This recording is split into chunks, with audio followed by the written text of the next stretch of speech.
waris, badan hukum, hukum perkawinan, asas-asas hukum perdata, hukum perjanjian, hukum keluarga, hukum benda, dan yang terakhir adalah tentang hakim. Simak betul-betul ya teman-teman.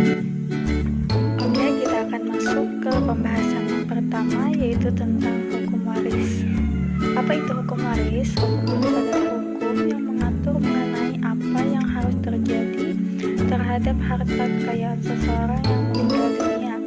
Jadi pada hakikatnya hukum waris ini mengatur mengenai tata cara peralihan harta kekayaan dari seseorang yang meninggal dunia atau disebut dengan pewaris kepada para ahli warisnya.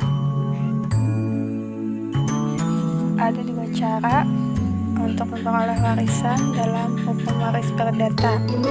Cara yang pertama adalah karena sebagai ahli waris. Cara yang kedua karena ditunjuk dalam surat wasiat.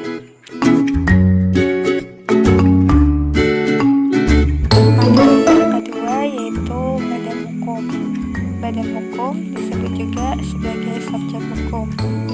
Ciri badan hukum itu sendiri yang pertama memiliki kekayaan sendiri yang terpisah dari kekayaan orang-orang yang menjalankan kegiatan dari badan hukum tersebut. Ciri yang kedua yaitu memiliki hak-hak dan kewajiban yang terpisah menjalankan kegiatan badan hukum.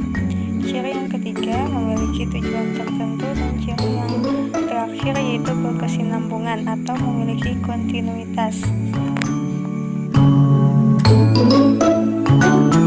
Materi berikutnya tentang hukum perkawinan menurut hukum perdata.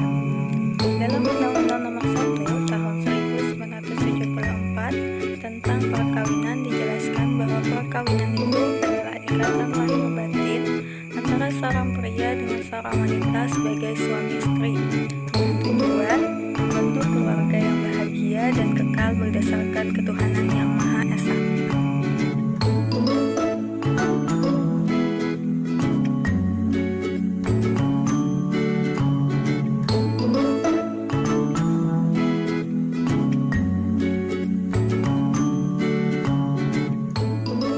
Asas-asas hukum perdata. Ada beberapa asas yang menjadi landasan dalam pelaksanaan hukum perdata. Yang pertama adalah asas kebebasan berkontrak. Yang kedua adalah asas konsensualisme. Yang ketiga adalah asas kepercayaan. Yang keempat adalah asas kekuatan mengikat.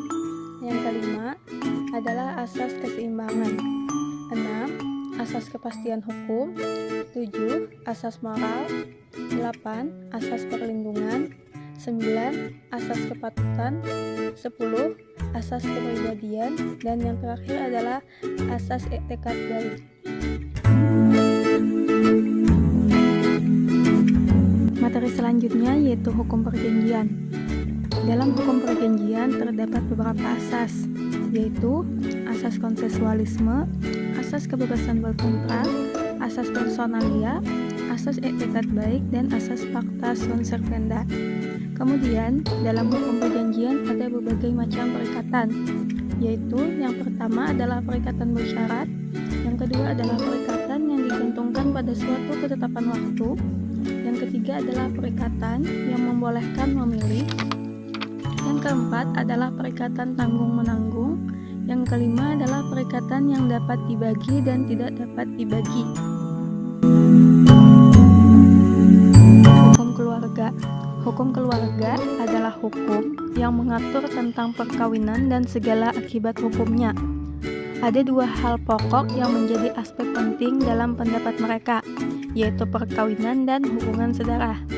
Ruang lingkup hukum keluarga meliputi hal-hal yaitu: pertama, perkawinan, yang kedua, perceraian, yang ketiga, harta benda dalam perkawinan, yang keempat, kekuasaan orang tua, yang kelima, pengampuan, dan yang terakhir adalah pewalian. Hukum kebendaan. Hukum benda atau hukum kebendaan adalah serangkaian ketentuan hukum yang mengatur hubungan hukum secara langsung antara seseorang dengan benda, yang melahirkan berbagai hak kebendaan. Hak kebendaan memberikan kekuatan langsung kepada seseorang dalam penguasaan dan kepemilikan, atas suatu benda dimanapun bendanya berada. Hukum benda diatur dalam buku 2 KUH Perdata. Hukum benda ialah keseluruhan aturan hukum yang mengatur tentang benda. Pengaturan hukum benda menggunakan sistem tertutup. Artinya, orang tidak boleh mengadakan hak-hak kebendaan selain dari yang sudah diatur dalam undang-undang. Hukum benda bersifat memaksa, artinya harus dipatuhi, dituruti, dan tidak boleh disimpangi dengan mengadakan ketentuan baru mengenai hak-hak kebendaan.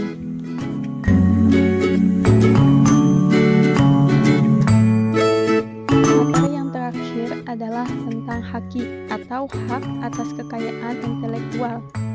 Haki adalah hak untuk menikmati secara ekonomis hasil dari suatu kreativitas intelektual.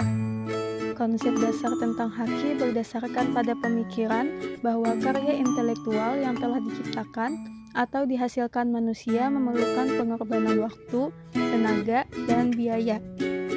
Prinsip-prinsip haki yaitu prinsip ekonomi, prinsip keadilan, prinsip kebudayaan, dan yang terakhir adalah prinsip sosial. Secara garis besar, haki dibagi menjadi 2 bagian, yaitu hak cipta atau copyright dan hak kekayaan industri atau industrial property right yang mencakup paten, desain industri, merek, desain tata letak sirkuit terpadu, dan rahasia dagang.